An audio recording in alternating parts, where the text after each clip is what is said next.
આજરોજ સાદરવેલ ગામે જે દવા બનાવનાર કંપની છે તેના અનુસંધાનમાં વિરોધ નોંધવામાં આવ્યો હતો. તે શાનો વિરોધ છે તે જોઈએ. પંકજસિંહ પટેલ, સાદરવેલ ગામ અગ્રણી. આજરોજ સાદરવેલના બ્લોક નંબર 132માં જે એને જમીન છે એની અંદર કોઈ માર્સ નામની કંપની માટે બાંધકામ ચાલુ કરેલ હતું.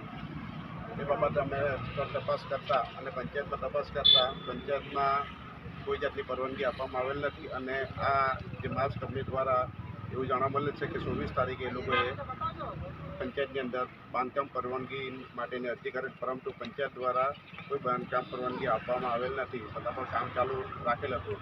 તેથી ફરીથી પંચાયત દ્વારા એમને નોટિસ પણ આપવામાં આવી છે અને ગામજનો દ્વારા પણ એમને રૂબરૂ મુલાકાત કરીને આ બાંધકામ અટકાવવા માટેની અમે વાતો કરી છે. અને જો ટૂંક સમયમાં આ કામો બંધ ન થાય તો ઉગ્ર આંદોલન પણ કરવાની અમારી તૈયારી છે. અમે પૂછતા ગ્રામ પંચાયતની અંદર કોઈ પણ જેટલો ઠરાવ થયેલ નથી. ગામજનોનું નુકસાનમાં કંપનીના નામે આવે એટલે ગામ લોકોને માનસિકતા કે ગામ લોકોએ જોયું છે ઘણા ગામોની અંદર કે ભાઈ એના કેમિકલ હોય કે પ્રોડક્શન હોય એનાથી આજુબાજુનું વાતાવરણ એટલે કોઈ માથે જતા પ્રકૃતિનું નુકસાન જાય તો પ્રકૃતિ અમારા પૂજવાવાળા માણસો આદિવાસી સમાજમાંથી આવીએ તો 90% આદિવાસી ગામ છે. આ તો પ્રકૃતિને નુકસાન થાય અમને ચલાવવું કહેવાય નહીં. ઉચ્ચ કક્ષાએ મામલતદાર કચેરી છે, મામલતદાર સાહેબને, કલેક્ટર સાહેબને, ડીડીઓ સાહેબને બધાને અમે આ વિરોધ બાબતનું આવેદનપત્ર આપવામાં આવશે.